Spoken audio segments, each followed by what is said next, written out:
교육부가 대학 수학능력 시험에서 이른바 킬러 문항을 배제하기로 하면서 이 정치권에서도 공방이 뜨겁습니다. 두 분과 함께 자세하게 짚어보도록 하겠습니다. 노동일 파이낸셜 뉴스 주필 그리고 김상일 전 민주당 부대변인 나오셨습니다. 안녕하세요. 안녕하세요. 자, 먼저 이 킬러 문항 배제 조치와 관련해서 여야가 어떤 입장을 보였는지 직접 들어보겠습니다. 너무나도 당연한 결정을 내리는데 이토록 오래 걸렸습니다. 수능은 물론 교육에 있어 불공정은 영원히 사라져야 합니다. 자신의 자녀는 온갖 편법으로 용을 만들고자 했던 조국천 법무부 장관과 같은 사태는 더 이상 없어져야 합니다. 대통령이 배제하라고 지시한 킬러 문항의 예제를 내놓으면 수험생들의 혼란이 해소됩니까? 윤석열 대통령과 교육부는 수능 시험을 불과 5개월 앞두고 대체 무엇을 하고 있는 것입니까? 수험생과 학부모들은 더욱 혼란스러울 뿐입니다. 예, 이 큰 틀에서는 공교육 정상화다. 자, 이렇게 이야기를 하고 있는데 여야 입장은 너무나도 확연하게 다른 것 같아요. 글쎄요, 교육 문제가 나오면 한마디로 답이 없는데요, 참말로. 예. 글쎄요, 이게 수능 문제 가지고서 정치권이 이렇게 시끄럽고 나라가 시끄러운 나라가 우리나라 말고 또 있을까 싶습니다. 그러니까 지금 이제 예를 들어서 정부 여당 특히 대통령의 그 문제의식이라든지 방향성 이런 문제는 다 공감하지 않겠습니까? 예. 킬러 문항의 정의가 뭔지 잘 모르겠습니다. 어쨌든 고등학생 입장에서 풀기 어려운 그런 초고난도 문제 이런 것들은 내지 않는 게 좋지 않느냐 이런 것들 문제를 위한 문제인 거죠, 얘말로. 이건 틀리게만 거의 대다수는 틀리고 이런 문제를 풀기 위한 기술을 익힌 사람들, 학생들만 풀 수 있는 그런 문제 이런 건 안 된다. 사교육비를 경감하고 공교육을 정상화하자. 이런 문제 누가 반대하겠습니까? 아마 야당도 마찬가지일 겁니다, 그렇죠? 그런데 저는 좀 너무 성급하지 않았냐 이런 거는 또 공감합니다. 지금 예를 들어서 3월, 6월 이렇게 다 지났고 지금 이제 9월 모의고사 하나 남았는데 지금 고3 수험생들 입장에서는 9월 모의고사 하나 가지고서 11월 달 수능 어떤 방향을 점쳐야 되는 것이거든요. 그러니까 지금 얘기하는 건 너무 좀 성급하다. 그런 아까 얘기한 누구나 공감할 수 있는 문제의식을 다 얘기하고 전문가들 모아가지고 얘기해서 다음 내년 수능부터는 이렇게 방향을 하겠다. 이랬으면 얼마나 좋았을까 이런 생각입니다. 조금 세부적으로 가보면 어제 발표한 그 킬러 문항이라는 것도 정의가 모호합니다. 그 킬러 문항이 뭡니까? 예를 들어서 정답률 몇 % 미만 이거는 킬러 문항이라고 할 수 있는데 어제 발표한 것은 다 그 각각 문항에 있어서 정답률도 발표를 안 했잖아요. 그러니까 이런 것들이 좀 애매모호하다 하는 점 분명히 하나 있고요. 또 한 가지는 예를 들어서 지금 이런 것들이 다 문제가 있더라도 어떤 정책을 내더라도 또 학부모들 사이에서는 또 학원가에서는 다른 대책을 내놓습니다. 아까 나왔지 않습니까? 킬러 문항 없앤다니까 그냥 준 킬러 문항을 대비해야 한다 해서 학원가에서 벌써 나온다는 그러니까 이런 것들이 되풀이되는 한 내 자식만 다른 사람에 비해서 무조건 어떤 방법을 쓰더라도 내 자식만 위해하는 그런 풍토가 있는 한 어렵지 않을까 그런 생각입니다. 예. 자, 그리고 여당에서는 또 공교육 정상화를 이야기를 하면서 조국 전 장관 이야기를 예시로 들었습니다. 네. 자, 이 예시는 정당하다고 보십니까? 글쎄요, 좀 저는 뜬금없다는 생각이 들어요. 왜냐하면 조국 전 장관 사태 이후에 정시가 확대되는 추세로 이렇게 계속 온 거 아닙니까? 예. 근데 지금 그 얘기를 다시 한다는 게 좀 뜬금없다는 생각이 들고요. 물론 조국 전 장관이 교육과 관련해가지고 큰 충격을 준 거는 사실이죠. 그리고 사교육의 문제에 결정판을 보여준 것도 사실이에요. 그렇지만 그것이 지금의 갑자기 이 사례와 맞느냐 그건 저는 잘 모르겠고요. 기본적으로 변별력이 있는 곳에는 킬러 문항이 저는 있을 수밖에 없다고 봅니다. 그게 공교육 내든 공교육 바깥이든 어쨌든 변별력이라는 걸 자꾸 만들어서 순위를 정해야 되는 거 아니겠습니까? 그러면은 킬러 문항이라는 게 다른 이름으로 불려지는 한이 있어도 변별력이 존재하는 한은 킬러 문항은 없을 수 없다라는 차원에서 킬러 문항이라는 지금 표현을 쓰는 것이 맞는지도 저는 잘 모르겠고요. 예. 결국은 교육은 필요가 만들어낸 학부모와 학생들의 필요가 만들어낸 지금의 상황 이것을 어떻게 없앨 수 있느냐 이건데요. 그러면은 교육의 전반적인 체질과 구조, 시스템을 개혁하지 않는 한 이 부분은 개선이 될 수가 없는 거라고 저는 생각을 하고요. 예. 그 구조와 시스템의 개선은 모든 사람의 공감대 속에서 이루어져야지 몇몇 사람들이 자꾸 어떤 혜택을 보는, 그리고 혜택을 볼 수 있는 거를 만들어낼 수 있는 구조 속에서는 이 교육은 바꿔내기가 어렵다. 그렇다고 한다면 오히려 예측 가능성과 안정성을 더 중시해 가면서 조금씩 어떤 정신적인, 그리고 우리의 그 합의 수준을 높여가는 것이 더 맞는 거 아닌가, 이런 생각이 듭니다. 예. 사실 이제 그 일각에서는 시험이라는 게 변별력을 두기 위한 그 조치, 장치인데 오히려 킬러 문항 때문에 너무 어려워서 뭐 어렵다는 얘기가 뭔가 좀 앞뒤가 안 맞는 얘기가 아니냐, 뭐 이런 얘기도 있고, 반면에 충분히 교과서 내부에 있는 내용만 가지고도 변별력을 둘 수 있다. 자, 이런 이야기도 있고요. 여러 가지 이야기가 있습니다. 그러니까 참 뭐 교육의 어떤 형평성, 그것과 함께 또 교육의 변별성, 이런 것들을 어떻게 조화시킬까 하는 거는 뭐 교육학자들 수십 년부터 연구한 얘기고, 예. 어떤 것에 중점을 둘 것인지 이거는 늘 논란이 되는 문제입니다. 아까 처음 말씀드린 대로 정말 해답이 없는 그런 문제고요. 그런데 이것을 가지고 이제 우리나라가 지금 특이한 문제는 아까 말씀드렸는데 학부모들이 또 정말 내 자식만 위하는 그런 것들은 현실이 그렇지 않습니까? 학벌주의가 엄연하고 대학의 서열화가 우리가 다 알지만 얘기하고 있고, 그런 것들이 있는 한 내 자식을 또 좋은 학교, 내 자식을 또 좋은 학교 졸업해서 좋은 직장 가게 하기 위한 그런 어떤 투자는 어쩔 수 없는 부분이 있거든요. 그러니까 그 자체를 문제 삼으면 안 되는 것이고, 뭐 사교육 이권 카르텔이라는 것도 마찬가지, 그런 학부모들의 심리를 이용해서 돈을 버는 것 자체, 그걸 뭐 어떻게 하겠습니까? 뭐 사법 처리해서 뭐 그 사람들을 뭐 문제를 삼아서 이런 것도 해결할 수 있는 문제는 아니고, 이게 참 깊고 넓은 그런 어떤 공교육 정상화라든지 이런 것들에 대한 어떤 그 사회적 공감대 형성, 이런 것들로 이어지면 참 좋을 것 같아요. 예. 야가 이렇게 논란을 벌이거나 한쪽을 비난하는 그런 쪽으로 얘기하지 말고, 정말로 아까 말씀드린 학벌주의, 그다음에 또 서약 서열화, 이런 것들부터 서서히 해결해 나가는 그런 방법을 쓰지 않으면 사교육 의존도 공교육 정상화, 이런 것들은 사교육 의존도를 줄이고 공교육을 정상화하는 이런 것들은 어떤 응급조치, 뭐 킬러 문항 배제, 뭐 이런 것들로서는 어렵지 않을까, 그런 생각이 듭니다. 예. 근데 사실 지금 민주당이 이 킬러 문항 배제에 대해서 이제 이제 지금의 이제 현 정부의 대책에 대해서 이제 네. 반발하고 있는 것에 대해서 여당이 이재명 대표도 네. 이 대선 당시에 킬러 문항 배제한 게 공약 아니었냐. 네. 자, 이렇게 공격을 하고 있거든요. 킬러 문항 배제는 기본적으로는 좀 그 시험을 너무 어렵게 내는 쪽으로 자꾸 가지 말자라는 차원에서 방향성은 누구나 저는 동의하는 거라고 봐요. 예. 그런데 문제는 그러면은 그 동의하는 것을 모두에게 예측 가능하게 시스템으로 안착시키는 게 중요하지 않겠습니까? 그렇다고 한다면 1년이든 3년이든 준비할 수 있는 기간을 충분히 주고, 그걸 예고해 가면서 이런 것들이 이루어져야 된다라는 측면에서 민주당이 학부모들이나 학생들의 어떤 불만을 대변하고 있는 것이죠. 그 방향성 자체에 대해서 반대하고 있는 것은 아니다, 이런 생각이 들고요. 예. 기본적으로 지금 정부가, 대통령께서 말씀을 하시고 난 다음에 너무 과도하게 여기에 집착하고 있다, 저는 이런 생각이 들어요. 심지어 대통령실에서 사법적인 조치가 필요하다면 생각해 볼 수 있다, 이렇게까지 얘기를 하잖아요. 그 사교육 카르텔과 관련해서. 이거는 정말 위험한 얘기입니다. 사법적인 조치는 그게 범죄가 있으면 당연히 하는 것이, 필요하다면 누가 선택하고 선택적으로 그 선택해서 사법 처리를 하고 사법 조사에, 수사에 나서고 이러는 게 아니지 않습니까? 그래서 이런 위험한 얘기를 하는 게 다 대통령한테 주파수를 맞추고 잘 보이려고 하는 데서 비롯된 것 같은데, 그러지 않았으면 좋겠다. 먼저 국민을 생각하고 국민이 필요한 것이 무엇인가, 이런 걸 고민하는 데서 모든 것을 시작했으면 좋겠다, 이런 생각이 듭니다. 알겠습니다. 자, 다음 소식도 이야기해 보도록 하겠습니다. 후쿠시마 오염수 방류 문제를 놓고 여야가 극과 극으로 대치하고 있습니다. 영상으로 보고 오시겠습니다.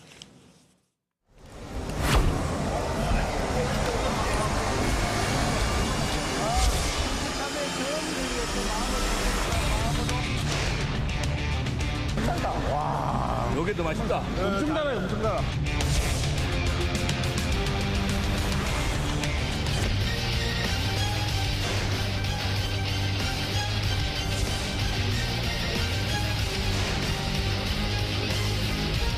안전하다고만 한다고 될 일은 아니고.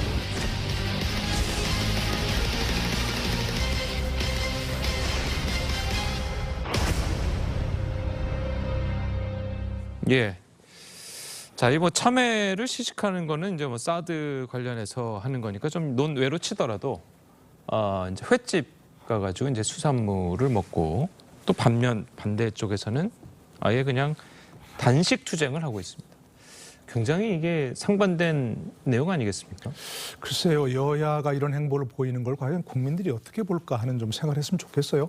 우리가 좀 전에 얘기한 수능 문제에서는 가장 그 중심이, 초점의 중심이 학생 아니겠습니까? 예. 학생이 있어야 되는 것이고, 이런 문제도 결국 그 국민의, 또 국민의 일부라고 친다면 수산업에 종사하는 어민들, 그리고 그 판매상들, 이런 문제들을 어떻게 할 것인가 하는 그 중심에 있어야 하지 않겠습니까? 뭐 야당이 지금 감정에 호소하고 있는 걸 좀 보고 있습니다. 과학이 아니라 감성에 호소하는 뭐 그런 문제를 보이고 있는데, 여당도 횟집에서 회식하고 이러면서 똑같이 감성 호소하는 그런 방법에 나서고 있거든요. 이건 문제 해결책이 아닌 거죠.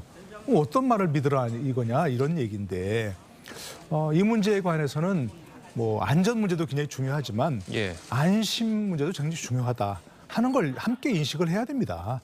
안전 플러스 안심이라는 그런 초점을 좀 두고서 여야가 이런 문제를 좀 함께 논의해 가면 좋지 않을까요? 여야가 이미 청문회 개최 합의했잖아요. 그죠? 지난번에 청문회 개최 항의했는데 왜 청문회를 안 여나요? 지금 여당에서는 아마도 뭐 청문회 열어주면 야당에서 이렇게 무슨 뭐 선전선동의 장을 만들 것이다 이런 우려를 하는 것 같은데, 이미 장외 투쟁을 하면서 부산, 인천, 뭐 강릉, 그러면 서울에서도 또 연다면서요. 장외 투쟁을 하면서 이른바 선전선동을 하고 있습니다. 그러면 그것들을 장내로 끌어들여서 그 문제를 서로 뭐 과학적 문제에서 지금 엇갈리잖아요. 그 예. 전문가들도. 그러니까 함께 그런 사람들을 뭐 함께 초청해서 과학적으로도 어떤 것이 찬성 의견, 반대 의견 중에 과연 어떤 게 설득력이 있는지 국민들에게 직접 보여주면 되지 않습니까? 여야가 공방만 벌이지 말고 뭐 참외 먹방, 횟집 회식하는 것도 물론 의미가 있지만 정말 본질적으로 해결하려면 여야가 함께, 그리고 과학자들도 함께, 뭐 정치인들도 함께 모여서 이런 문제를 좀 국민들 앞에 토론하는 모습이 중요하지 않겠는가 하는 생각입니다. 예. 자, 반면에 이제 그 앞서서도 이제 저희가 이제 지적을 했습니다만, 네. 단식까지 하는 것은 좀 너무 나간 것 아니냐. 자, 이런 비판들도 나오고 있는 것도 사실이거든요. 그렇죠. 이건 그 전문가들이 이런 토론 프로에 나와서 맞토론을 하고, 국회에서도 그 전문가들끼리 맞토론을 할 수 있는 장을 만들어서 국민에게 객관적인 사실을 알리고 과학적인 사실을 알리는 데 주력하는 게 훨씬 저는 도움이 된다고 봅니다. 예. 기본적으로 우리 그 대통령과 일본의 총리의 어떤 정상회담에서 이 시찰단을 보낸 것 자체가 저는 이걸 촉발한 거라고 저는 봐요. 예. 그 시찰단을 왜 이렇게 일찍 보냈을까? IAEA, EA 결과가 좀 나오고 그거에 대한 토론을 했다면 좀 더 차분하게 국제사회의 어떤 결론을 먼저 보고 했다면, 이렇게 정쟁화되는 것은 시기적으로 이제 너무 빨리 했기 때문에 정쟁화가 된 거거든요. 정쟁화가 되는 건 조금 완화시킬 수 있지 않았을까? 지금은 여야가 자기 이익을 위해서 국민의 뭐 안전이나 이런 거는 제가 볼 때는 관심이 없는 것 같아요. 그게 관심이 있다면 제가 서두에 말씀드린 것처럼 전문가들이 자료를 가지고 나와라. 찬성하는 사람, 반대하는 사람, 문제가 뭔지 자료 갖고 나와서 서로 맞토론을 해봐라. 이런 자리를 많이 만드는 게 훨씬 도움이 되지 않겠습니까? 예. 저도 취재를 많이 해보지만요. 기본적으로 과학적으로 이게 문제가 되는 점을 발견하기가 또 쉽지 않은 부분도 분명히 존재해요. 그럼 문제를 제기하는 쪽에서 뭘 가지고 그렇게까지 어떤 자료를 가지고 하는지 들어보게 하면 국민은 판단의 기준이 다 있다고 저는 봅니다. 그래서 그런 기회를 많이 만들어야지 정쟁으로 자꾸 흐르는 자기 이익을 위해서 정쟁으로 자꾸 흐르는 거는 바람직하지 않다. 이렇게 좀 말씀을 드리고 싶습니다. 예, 그래서 어저께 저희 이제 TV조선에서도 예. 저녁 시간에 후쿠시마 오염수 관련해서 이제 여야 의원과 또 전문가들을 모셔놓고 그러니까요. 이제 토론회를 진행을 했거든요. 예. 앞으로도 이제 많은 이런 토론회들이 열려서 이 국민들이 판단하시기에 도움이 됐으면 좋겠습니다. 자, 다음 소식으로 좀 넘어가 보도록 하겠습니다. 자, 국회 윤리심사자문위원회가 이 김남국 의원의 징계 수위를 논의했지만 결론을 내지 못했습니다. 자, 왜 결론을 내지 못했는지 관련 이야기 듣고 오시겠습니다. 관련 자료는 이미 제가 이 회의 전에 제출을 했고요. 또 추가로 요청하는 자료가 있으면 제출을 할 생각입니다. 만약 저에게 어떤 진상 조사와 관련된 필요한 어떤 절차나 자료가 있다, 거래 내역 필요하다라고 말씀을 하시면 제가 언제든지 드리겠다라고 말씀을 드렸었습니다. 저희가 오늘 결론을 못 냈고요.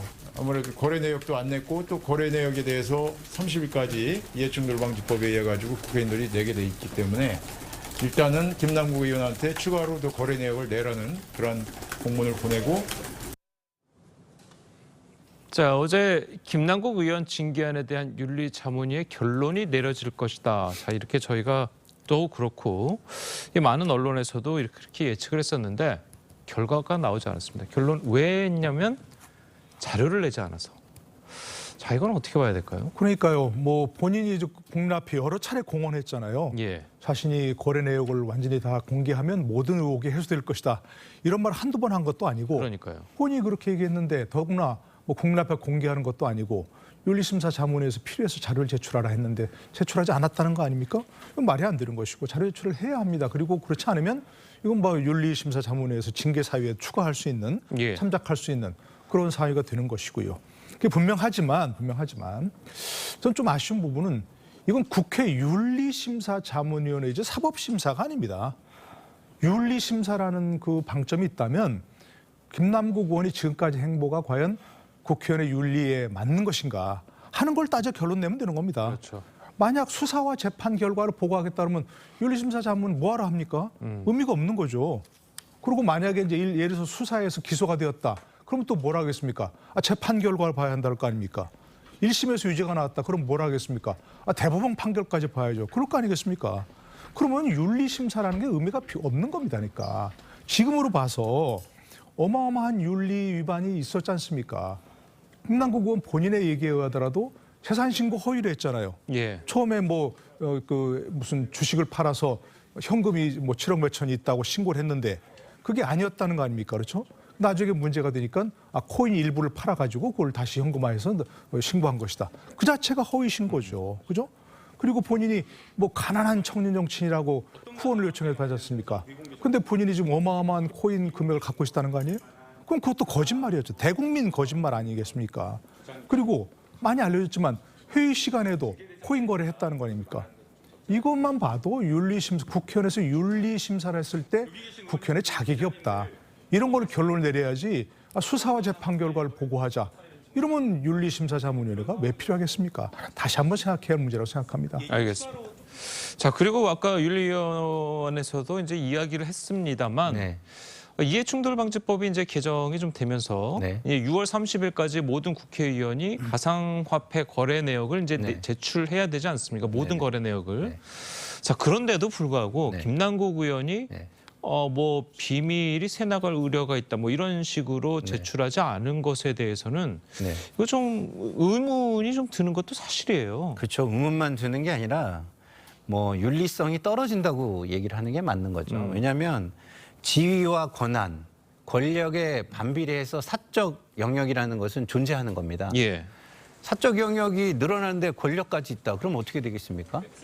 이권과 모든 것에 다 관여할 수 그렇죠. 있는 그 장을 열어주게 되는 것이죠. 권력이 클수록 사적 영역은 없이 국민 앞에 더 투명해야 그게 공적인 역할을 다하는 거라고 저는 보는데요. 국회의원으로서 정보를 많이 얻고 그런 것에 이용할 수 있는 가능성이 크다면 예. 지금 정보를 공개를 해서 그렇지 않다는 걸 국민에게 알려주는 게 김남국 의원 개인뿐만 아니라 국회 전체의 이미지, 국민의 어떤 게 미치는 어떤 이미지에 훨씬 더 도움이 된다 이런 생각이 좀 들고요. 예. 그 윤리위원회도 저는 이런 부분이 뭐 쿠드가 돼서는 안 된다고 봐요. 가능성이 아니라 슈드, 당위성이 돼야 된다고 저는 보고요. 당연히 영향을 미쳐야 되고 이런 행위가 그 징계 수위에 당연히 영향을 미쳐야 된다고 보고요. 그리고 그 징계 수위가 앞으로 이런 부분에 대해서 이런 부분이 없도록 할 수 있는 이정표를 만드는 그런 어떤 윤리위의 결과 도출이 나왔으면 좋겠다 이런 것을 희망해 봅니다. 예. 자, 뭐 자문위에서 뭐 중징계가 나올 가능성도 뭐 어느 정도 될지는 모르겠습니다만 예를 들어서 만약에 윤리특위에서 제명이라는 결정이 내려지더라도 다시 국회 본회의에서 3분의 2 이상의 찬성을 받아야 되지 않습니까? 네네. 이 상당히 높은 건데 결국 뭐 그 민주당 의원들의 이제 결심이 필요한 문제인데 과연 민주당 의원들이 뭐 한때 동료였던 김남국 의원을 제명할 가능성이 있을까? 자, 이런 문제도 있습니다. 글쎄 이제 좀 앞으로 사건의 전개를 봐야 되겠지만 바로 이제 그런 말씀처럼 윤리심사 자문위원회 의견은 어디까지나 자문 의견입니다. 예. 그리고 그걸 거쳐서 윤리특위, 국회 윤리특위에서 결정이 돼야 되는 것이고요. 그렇죠. 그 윤리특위 결정이 되더라도 본회의에서 최종 결정이 나야 되는 겁니다. 그러니까 윤리심사 자문위원회는 그런 얘기, 뭐 이걸 어디까지 할 것인가 하는 얘기 생각할 것 없이 뭐 윤리특위에서 결정할 거 어떻게 날 것인가, 그다음에 또 본회의 결정 어떻게 날 것인가 하는 걸 전혀 신경 쓰지 말고 국민 눈높이에 맞는 결정을 하면 됩니다. 그에 대해서 만약 여기서 이제 제명 말고 뭐 사과, 출석 정지 이런 결론을 내면 누가 그걸 국민 납득하겠습니까? 그러니까 윤리심사자문위원회 결론을 내더라도 윤리특위에 가야 되고 또 윤리특위에서 본회의에 가야 되니까 이 문제를 너무 그에 대해서 사법심사까지 할 필요가 없다. 다시 한번 말씀드리고요. 예전에 윤미향, 박덕흠, 이상직 이런 의원에 대해서 윤리심사자문회에서 제명 의견을 보냈거든요. 윤리특위 열지 않고 지금까지 그냥 있습니다. 그러니까 그 문제는 다시 한번 말씀드리지만 최종 결정은 앞으로 많은 더 여러 가지 그 절차를 거쳐야 되니까 최소한도 윤리심사자문위원회에서는 그 존재 의미를 국민들이 느낄 수 있도록 제대로 된 의견만 제시하면 된다. 다시 한번 말씀드리겠습니다. 알겠습니다. 자, 오늘 두 분 말씀은 여기까지 듣겠습니다. 잘 들었습니다. 고맙습니다.